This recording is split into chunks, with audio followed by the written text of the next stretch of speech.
So I want to just talk to you a little bit about women and their careers and the importance, I think, of ensuring that women own their careers and take charge, and in some ways ensure that they have access to all of the things that men have had access to for a long time.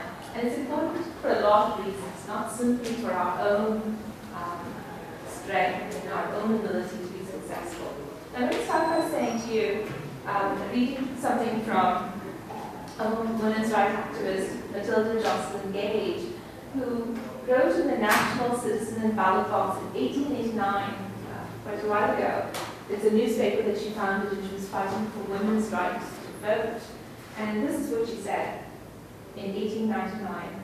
The women of today are the thoughts of their mothers and grandmothers, embodied and made alive. They are active, capable, determined, and bound to win.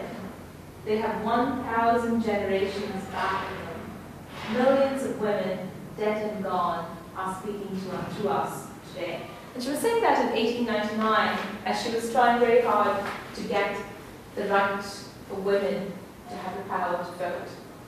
But what she said has a lot of resonance for me as a woman. The voices of grandmothers, mothers, are all part of my ability to do everything I'm doing. Of course, even though I'm focusing on women, the same applies to everybody, men and women. The voices of your past, the fathers, the grandfathers, who've been part of your history, your tradition, who've made you what you are, and insist in some ways on you doing the best you can and transforming your lives and making meaningful difference in the world. So let me tell you a little bit about myself. And that particular quotation, the voices of grandmothers, mothers, stand behind me, means a lot to me. I grew up in India. I grew up and lived there till I was 23 years old when I left for the United States. One of the fondest memories I have, and one of the most sort of saddest memories I have, is of my grandmother, who was a woman in India who was married when she was 12 years old, which was very normal in India at the time that she was growing up. She was widowed by the time she was 18, and she had 2 children, a boy and a girl, my mother and her brother.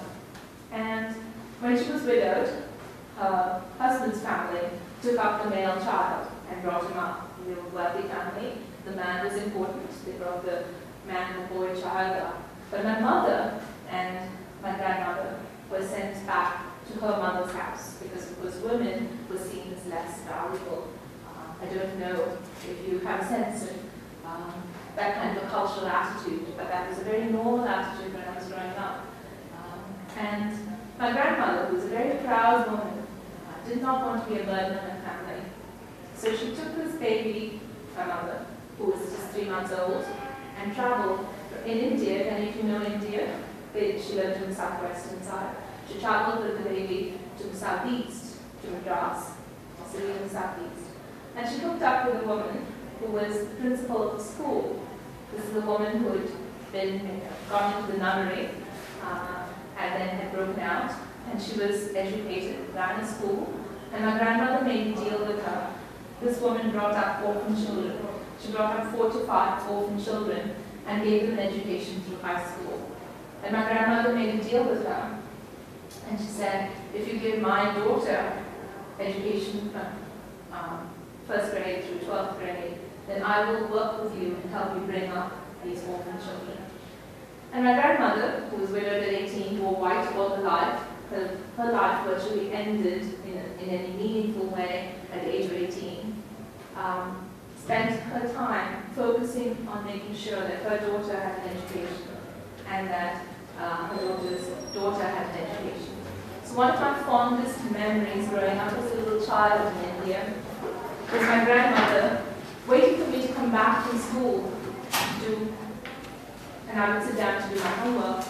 And she would hover around me, wanting to do my homework with me, because she'd gone to school till 4th grade, and what she wanted more than anything else to study and know something about learning. So she waited for me to come back from school in the hopes of being able to learn English by working on my homework with me. I was very young, I was a bit of a brat, I made the most of it, I got as many sweets as I could before I would even sit down with homework with my grandmother. But now, as I'm older, I look back and I think, I can see her face so vividly. And I think that hunger and that thirst for learning, education, to do more, to be successful, that she had, could only be realized. She knew she could never do it. She was never going to go to school. She was never going to finish school. But she was making sure her daughter went to school. Equally, I think, it became very important for me as growing up to go on to college and to be successful, and to not necessarily say to myself that there weren't any limits at all, that I could do anything I wanted to. And when I finished my BA in India, again, very traditionally in India, what happens when I was growing up, I'm in my mid-50s, so it was a while ago, parents thought immediately about getting you married and then arranged marriage to a boy. That was sort of the ultimate that you could accomplish. Right? You finished your undergraduate degree and then you could work, but you really had to get married, etc. And I didn't want to do it. I wanted to do my doctorate. And I applied to American universities, to the University of Delaware, and got a scholarship to come to the US to do my doctorate. And sometimes in my mind, I think about that journey when I left India. I was a very, very naive girl who had not been exposed to the world at all. I was getting onto a plane for the very first time in my life. And as I sat on that plane, terrified because I knew not a single person in New York, I thought to myself, am I doing the right thing? But that journey on a plane that I took from Madras to Delaware was not unlike the journey that my grandmother took on a train from Kerala to Madras. It's that same impulse to learn, to do something, to make something of oneself. And in some ways, I think that statement that I read to you, it means something to me, but it should mean something to each and every one of you. Your mother's hopes, your grandmother's hopes, your great-grandmother's hopes, all of those people who invested in you, who see that you can go a step farther than they've gone. You have a kind of responsibility as women, as men, to not just own the directions that you're taking, but to actually realize the aspirations that your mother and your grandmother had for you. But you have an even greater responsibility than that. You also have the responsibility of becoming models, role models for others around you. And I find myself doing that without even quite realizing it. You all probably know that India and Pakistan don't get along very much, right? We oppose each other on cricket, on everything else. But it's very, very interesting to me when I became president at Manhattan College, and we have students from all over the world.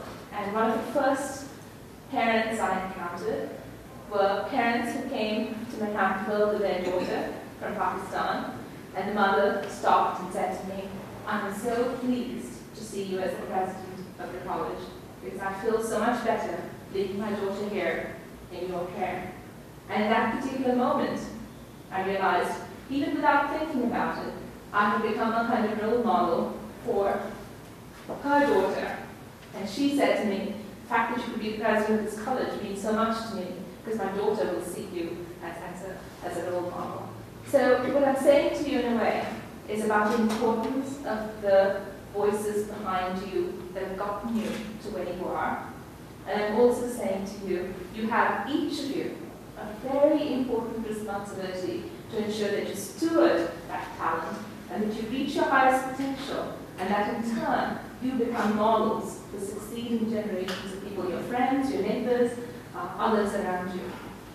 It is especially important because women still have a long distance to go in realizing their highest aspirations. I want to read to you some statistics that you might find very interesting. I should also say to you, in my own research, I study Shakespeare and his contemporaries. That's what I lecture on and talk about. I found myself always attracted to women that I found as role models in a different sort of sense, but women who reached positions of what seemed to me importance. I loved to read about Queen Elizabeth first. I love to read about a woman who in 17th England, despite the fact that she would get killed, housed Catholic priests, knowing that if she got caught doing it, she would be executed and hanged. So the kinds of people who in my own life helped me become what I am were augmented by the people I read about. And I'm sure all of you read and you're naturally drawn to those things that inspire you the most. And I was inspired in that way by reading. But let me talk to you about some statistics. But before I get to the statistics, University of California urban professor Judy Rosner says that brain scans prove that men and women think differently.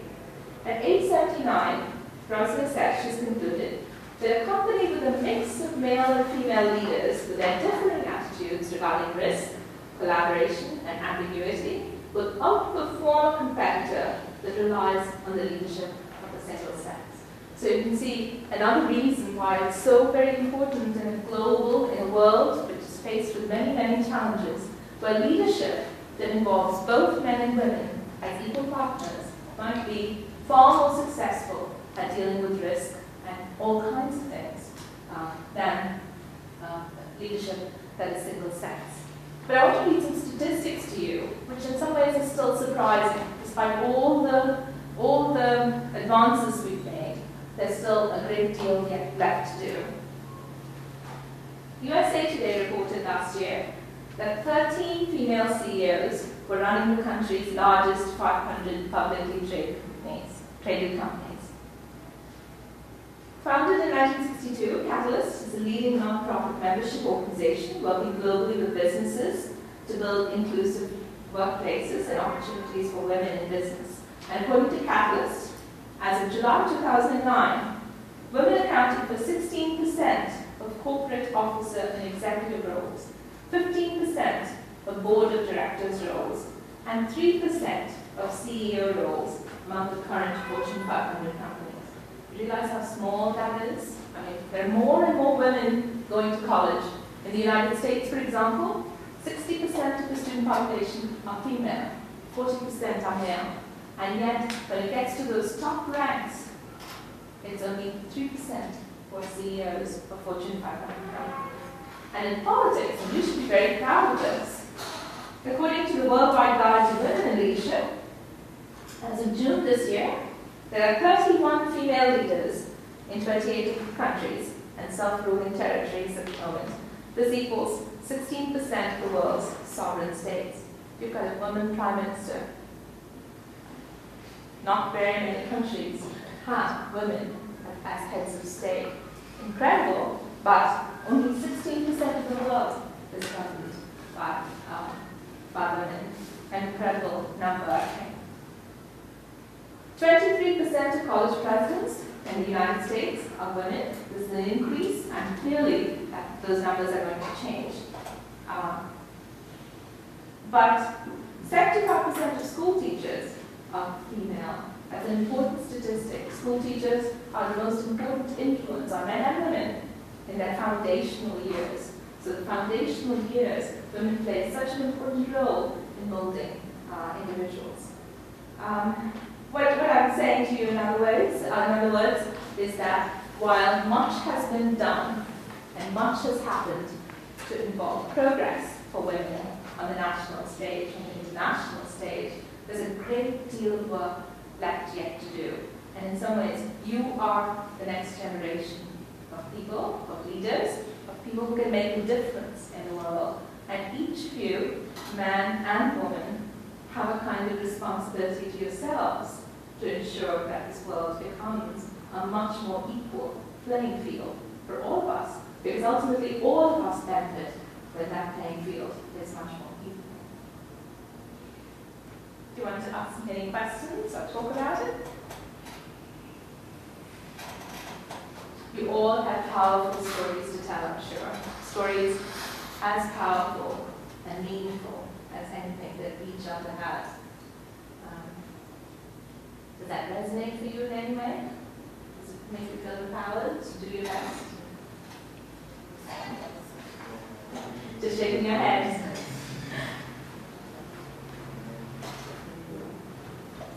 Any questions for me?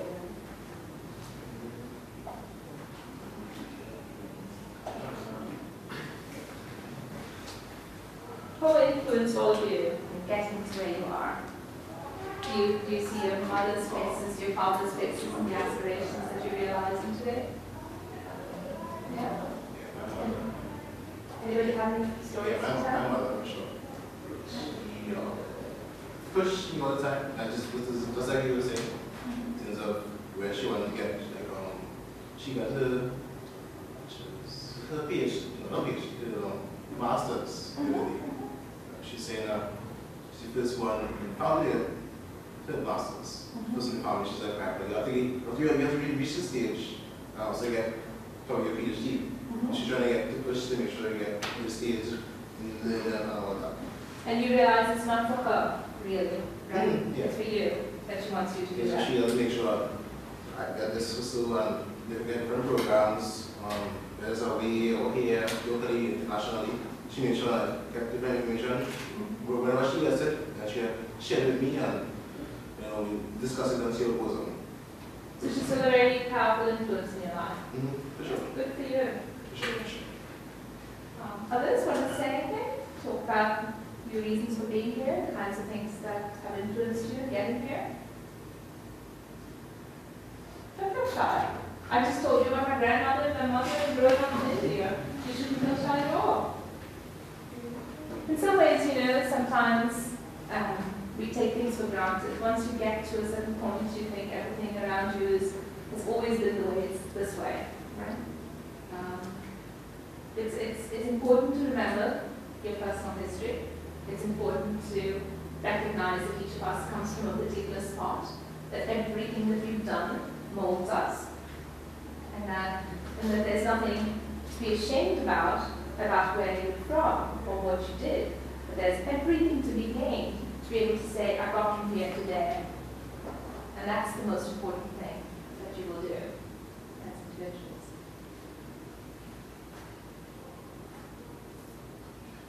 It's Women's History Month, right?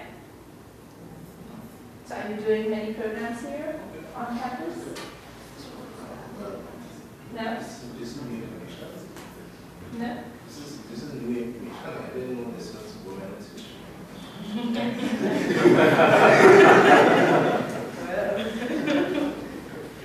So there's not programming or anything on campus in celebration of it.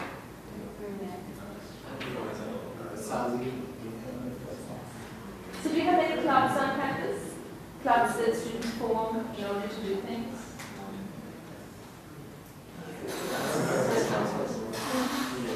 No? The reason I'm asking is because in Manhattanville, for instance, 6 or 7 students joining together can form a club. And that means they form a club to have certain activities and to do certain things. And they can do all kinds of activities, lectures, debates, panel discussions, etc. That's not part of the system here? Yes. What club are you in? You're not in any clubs? The run sports. Most of the good people is what present in the reason right now. That's the voice of the student body then. Student body. Yeah. Anything else you want to ask me about Manhattanville College or about my role? Have you been to New York, anybody? Yeah. So your image of New York, I'm sure, is a crowded place, right? With lots of things happening. Manhattanville is only 40 miles north, but it's a beautiful green campus. Feels like you're in the suburbs. Everything about it. It's 100 acres of land. Very, very green. The center of the campus is a beautiful castle, literally a castle, that was built as a summer home by somebody who owned the Herald Tribune, and it was sold to the college.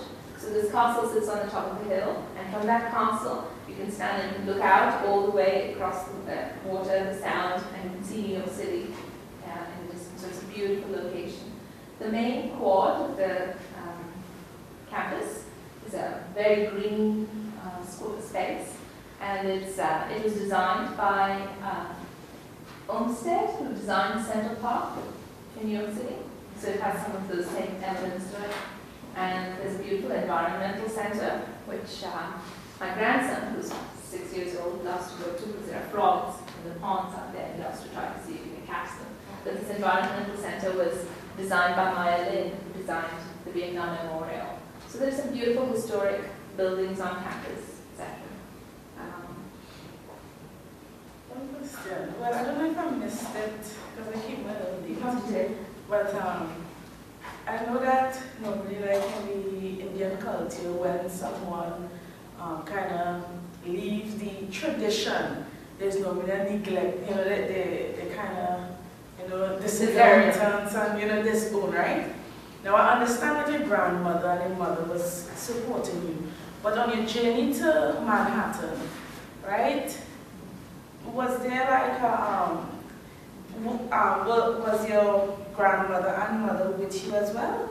No, I came alone. My grandmother passed away when I was about 13 years old, so my memories of her are before then. My mother and my father, because even though they were very supportive of education to a degree, they didn't want me to go too far, because if I got my doctorate, they had to go find a husband who had his doctorate, right? So they didn't want me to do that. So they were very upset with me. So you're right, there was clearly a break. They were very angry with me. But I came to the United States, came to the University of Delaware, and I met Dwayne. And very shortly I decided we got married, and the fact that somebody was willing to marry me made me quite literally, they were so relieved that he's willing to marry you. What's the matter with him? Is he crazy? Is he mad? Remember, my father wrote to you and asked about that. Are you normal? I mean, are you sure you want to marry this person? And then after that, I had a male child, which in India is a big deal, right? So I had a son. That redeemed everything. Okay, so on your, when you went here, well, migrated to Manhattan, right, to join the college, the university, all right, in terms of funding, how you got, because your families are, well, basically kind of angry with you, is obviously they won't really financially fund you. So how you went about? So I came to the University of Delaware to do my doctorate, and I finished my BA and my MA in India, and I applied to many universities and looked for funding. Actually, the University of Delaware gave me full funding. At the graduate level in America, in the American institutions, especially the big state universities, they have things called teaching assistantships and research fellowships and things like that. It's competitive, but it's not impossible for you to do that. Once you finish your undergraduate degree, certainly you can apply to graduate institutions. You have to do certain tests, like the GREs, for example. But if you do well on them, and American universities do not say what Canadian universities do, which often say that they will privilege the students who come from the country first, right? But American universities want diversity. They want global student populations. So they will actually look to make sure that they have students from all across the globe. So it's certainly something you should all think about. Do you have an office here that helps you with applications and things like that if you want to go on to graduate study? We do say most of them are reaching their undergrad for the first time this year. Oh, that's right. So they haven't moved on as yet. So by the time you reach your end of your undergraduate degree, certainly those are the kinds you can think about. And I'm sure, I don't know if the embassy has anything like what I had. I used to go to the USIS building, and it's the United States Information Service in India, Madras. And I would go into that building and look at American universities and which ones had funding in my subject, which is English, right? So which graduate programs had funding, etc. There are resources out there that you can go find. This is the age where you can access all those resources quite easily, right? So is there on Marley Street, it's across from where you go to get your visa. On the other side is the Information Resource Center, and there are resources there. So you can go there and look them up, look up institutions depending on your major, and see which universities offer those majors as graduate degrees, and which of them offer teaching assistantships and research assistantships. And that's one way to do it. Good question. Yes, sorry. What type of studies you have done in the what do you specialize in? Remember, it's undergraduate residential college. The strength is it's a liberal arts college, which means that all the traditional disciplines like biology, chemistry, history, English, all of those disciplines. But we also offer business. Many of our students are undergraduate business majors. The arts are very strong, dance, theatre, music, fine arts, very strong. Education is extremely strong. We have a school of education where students get to connect with the local area schools, etc. That's just so those are the strong points at the undergraduate level. At the graduate level, we have a school of graduate and professional studies, which has business degrees, marketing, human resources, and sports management. We also have a graduate creative writing program. Anybody here who does creative writing? This is a gem of a program in creative writing. And many famous writers have come out of this program. Many successful authors have come out of this program. And then we have a graduate, the School of Education offers masters in teaching and a doctorate in educational leadership. So those are roughly our strongest programs. Any of them online? I'm sorry? Any of those programs are done online? No, we have not done online. There is an interest in offering some things online, but our faculty are very resistant. Remember that our faculty are accustomed to a small undergraduate residential liberal arts college. Our classes are all very small. Our biggest classes will be 25 or 30. And that's the largest. Most of our first year classes are 15, 16 students. I, as president, get to meet every single student who enters the college. So all of our first year students take a first year seminar. They sit with a faculty member, 15 students in a class, and I have each seminar over to my cottage for dinner with the faculty member. So I get to meet every single student who comes into the college so that I can see how they develop through 4 years. So it's a very different kind of intimate kind of structure. You can explain the function of the I'm sorry. Explain the function. Function of the president? Oh dear.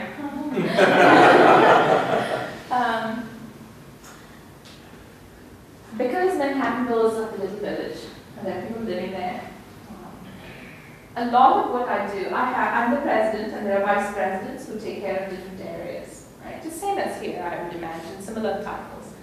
So there's a vice president who manages all the facilities, including air conditioning. So we had big snowstorms lately. I don't know if you've heard of New York had big snowstorms. And when snowstorms happened, we had to clear snow off the roofs. We had all kinds of damage and things. So this vice president is in charge of buildings and grounds and facilities and everything. But I oversee him. Then we have a vice president who's in charge of all the academic things, programs, provost. You have a provost, don't you? Similar to that. And the provost reports to me. So similarly, there are vice presidents who take care of different things. But my role is not only to oversee them, but even more importantly, in Manhattanville, we have very strong scholarships. We have strong academic awards to students. Much of this is funded by our alumni and our donors. So many of our alumni, after they graduate, the same kind of thing that I've been saying to you, you owe it to others to give back, right? Many of our alumni give back to the college, and they provide money so that new students can come in and can study at the college and have scholarships to study. And we have, for example, we have every year we have alumni reunion with classes. Alumni who graduated in 5-year cycles come back. This last year, the oldest class that was there was a class of 1940. So they were born in 1929. Right? That's the oldest class that was there. But all those classes, in fact, when I go back, I have a meeting with a class of 1944 who created a big scholarship for students. So a lot of my work is donor relations, cultivating friends of the college so that they will continue to support the college. I also make connections with the area corporations so that our students can have internships and work experience at corporations. One of my neighbors, this is just an interesting story. Purchase is a little town north of New York City, but it's got many big companies there. Among the big companies there is MasterCard Worldwide, which has its headquarters there. And the head of MasterCard is an Indian American. It just happens to be. There's also PepsiCo headquarters there. The head of PepsiCo, the CEO of PepsiCo, is a woman who's Indian American, who happens to have gone to the same college that I went to in drugs. So in some ways, having those connections helps my students. I'm able to go and talk to them about internships and work experience and things for my students. So a lot of my work is external.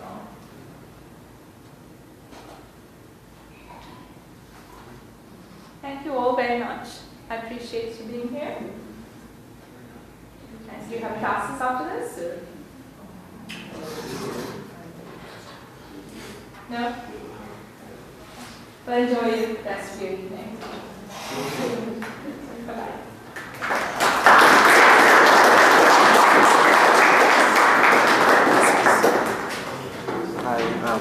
As an adult president of this campus, I'd like to thank you for coming and speaking to us today. Thank you, my pleasure. I hope they have learned as much as they can from this experience. Thank you. Thank you very much.